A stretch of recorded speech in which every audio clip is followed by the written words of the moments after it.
Well, welcome back to a long overdue update summary of the updated Dance of Dragons. As I usually do with this format of video, I'll be going over all the new ships first, and then the other minor changes and new mechanics and other additions. So, to start off with the new ships, USS Tennessee. Tennessee is another standard type American battleship sitting at rank 6, battle rating of 7.0 after USS Nevada, and costing 390,000 RP to research. Tennessee, as you can see, is quite a chunky unit of a battleship, and it does provide something somewhat unique to the American tech tree. It is the first tech tree ship with the 14-inch 50 caliber long guns.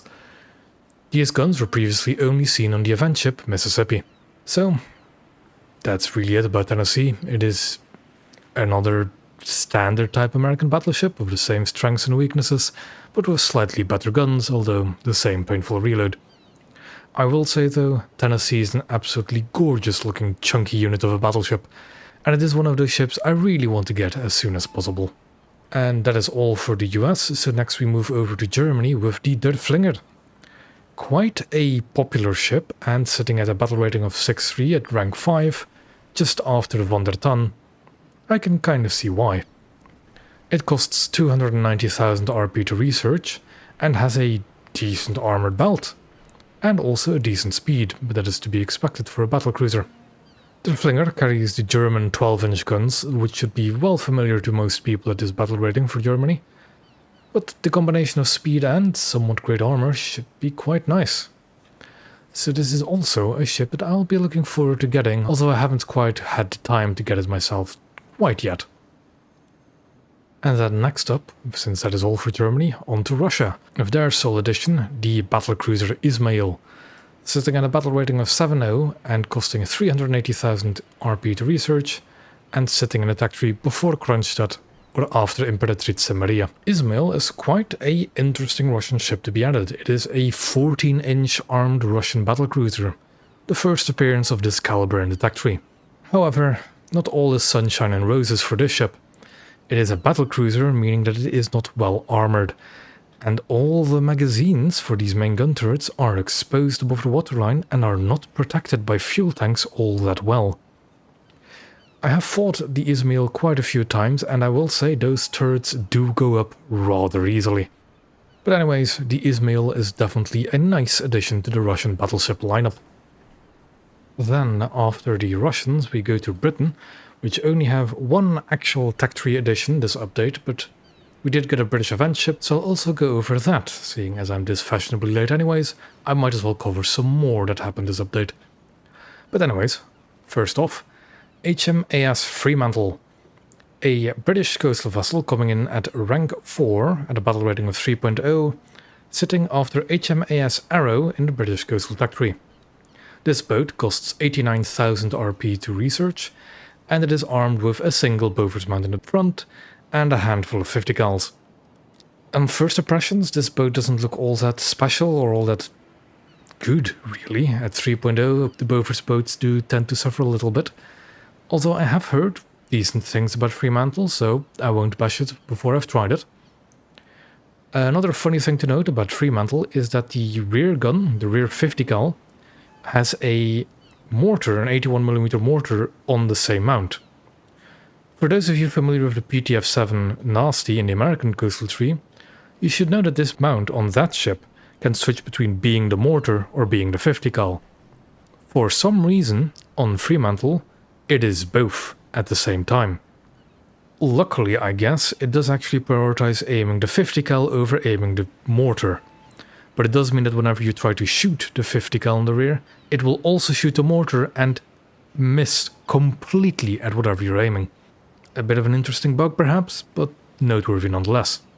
Moving on, we go to HMS Barham, a Queen Elizabeth class battleship in its World War I fit.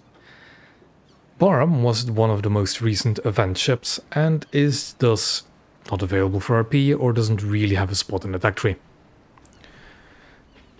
I'm a bit torn about Barham. On one hand, cool, Queen Elizabeth class battleship, finally. On the other hand, it is now the second 7.0 British battleship that is an event vehicle. So for those that aren't aware, Britain have 3 7.0 capital ships.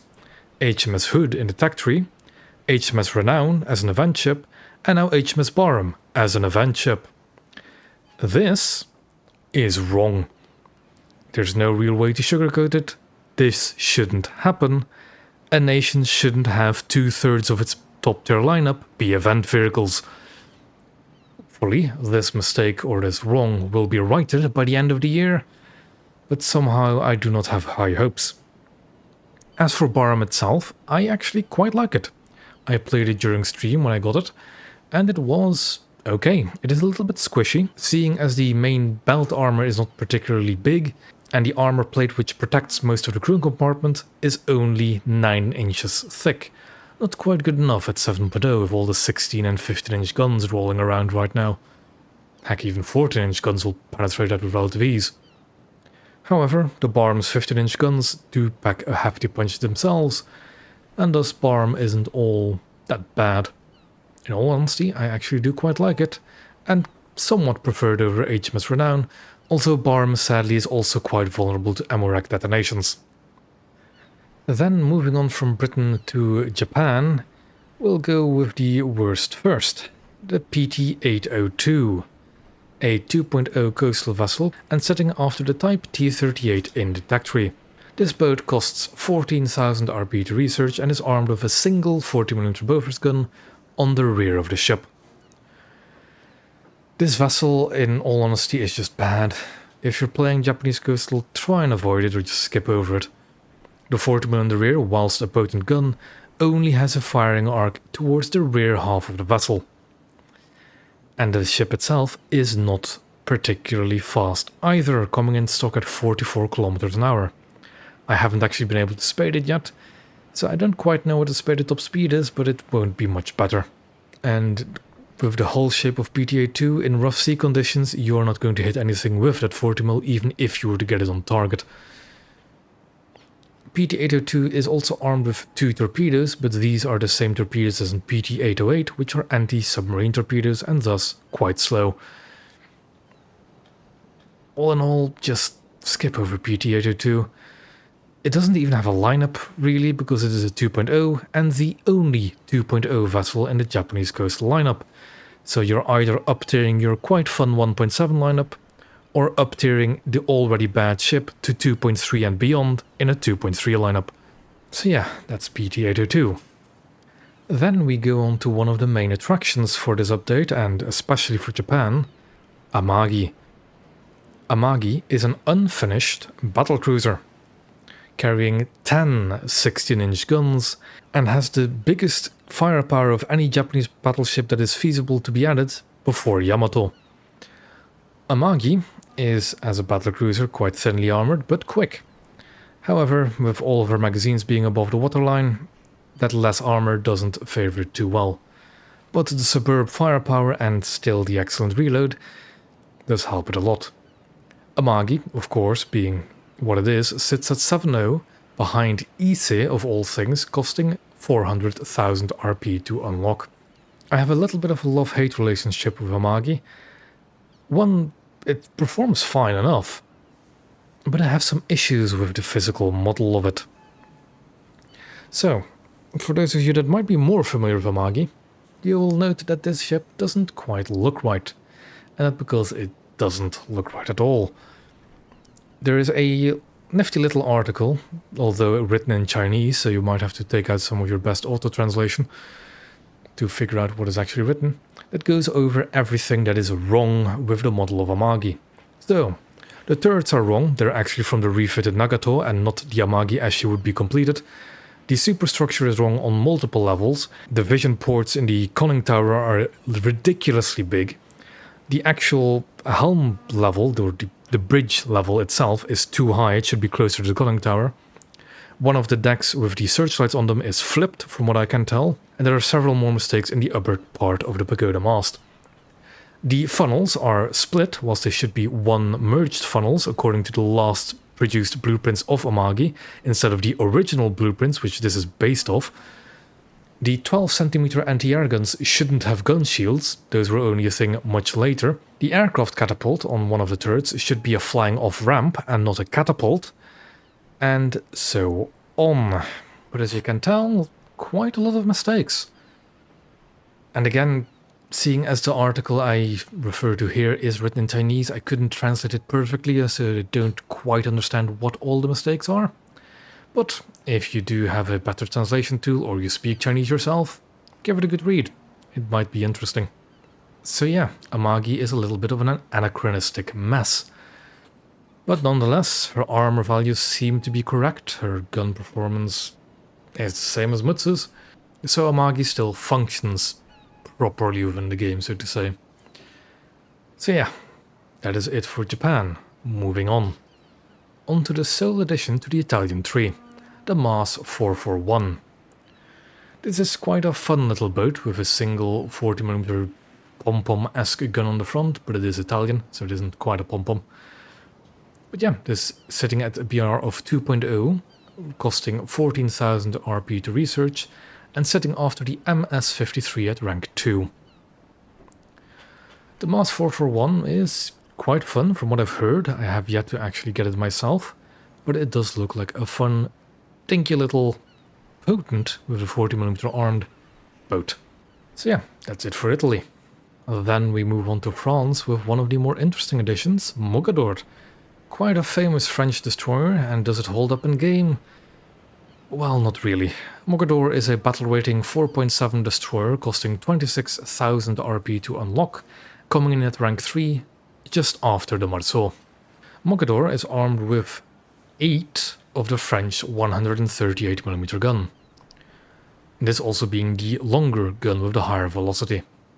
It is also a very fast destroyer, coming in at 80 km an hour spaded, which is always nice to have. The turret rotation speed is also quite nice compared to some of the other French destroyers, but its main weakness is its reload speed. The Mogador has a slower reload speed than the Japanese destroyers with their 5-inch guns. So whilst the Mogador is fast and can get to good positions very quickly, it doesn't have the rate of fire to compete with a lot of the monsters at 4.7, especially the American destroyers at that BR. Mogador is also a very big ship and a very fragile ship. I've played it from stock to spaded on stream as well quite recently, and I had quite a hard time figuring out how to play the ship. So that might just be a skill issue on my end, of course. All in all, I would still recommend getting it, as it is a decent addition to the French 4.7 lineup, but a bit of a difficult ship to master. And then on to the definite main attraction of this update, French Coastal.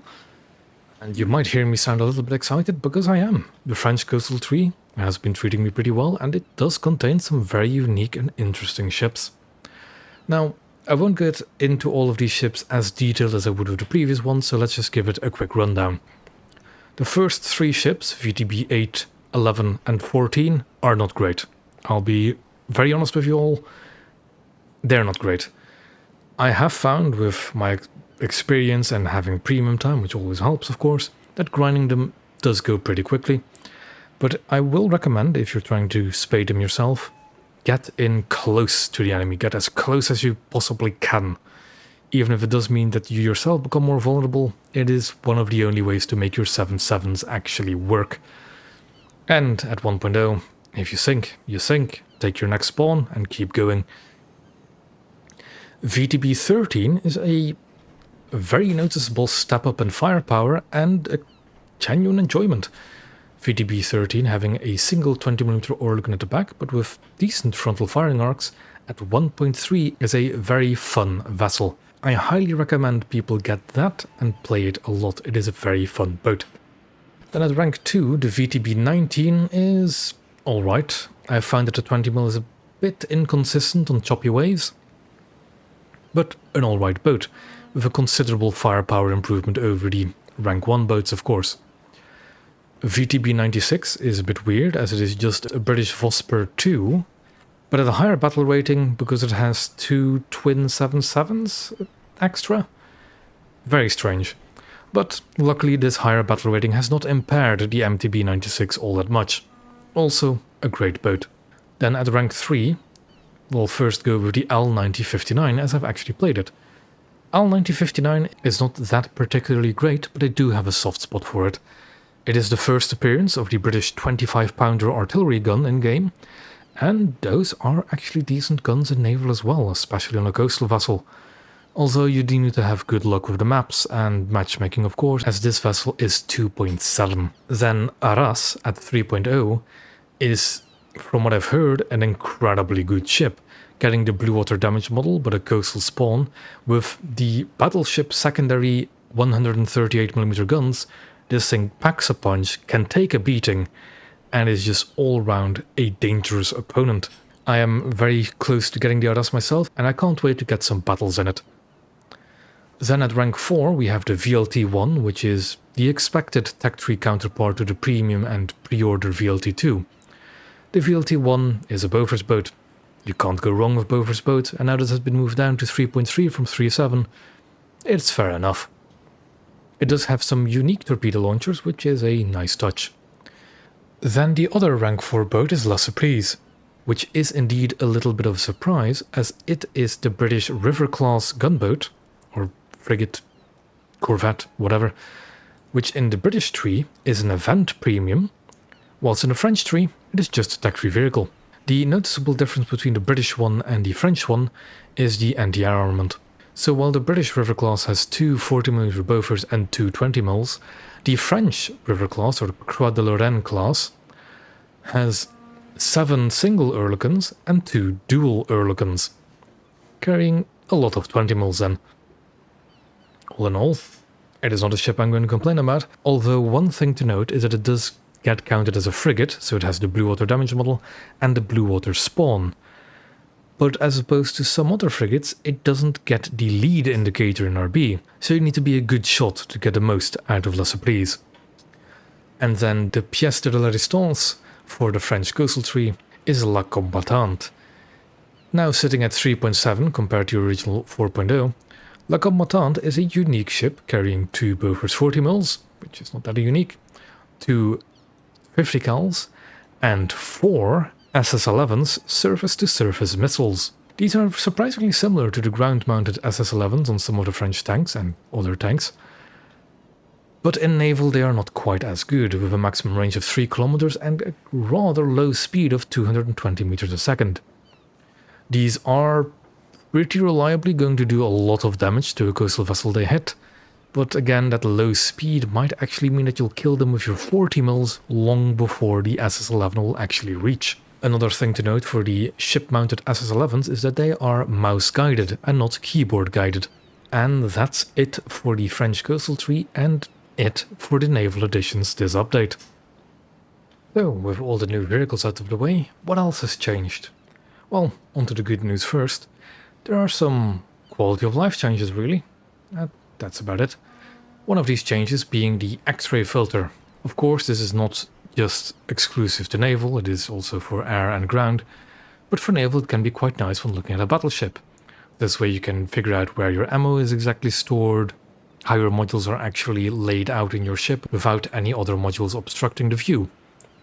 This is also a great way to see where the ammo is, if there's much fuel tank coverage, what other modules your fuel tanks cover, where the pumps are on the ship, where your fire control rooms are, all that kind of stuff. Very great quality of life improvement.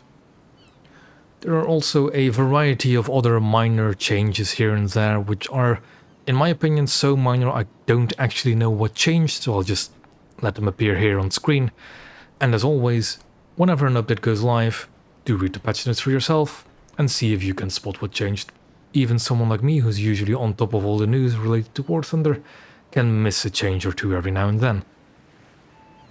Then other small changes are the renaming of 2 ships, one being IGN Kuma being renamed to IGN Tama, which I only recently actually found out that the Kuma has been Tama all along, and there's quite a noticeable difference between the actual Kuma itself and the Tama we've had all these years.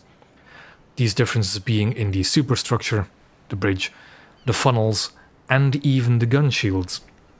So it's good to see that finally corrected. Another boat that got its name changed is a Russian coastal vessel. You know the G5 with the rocket launcher on it?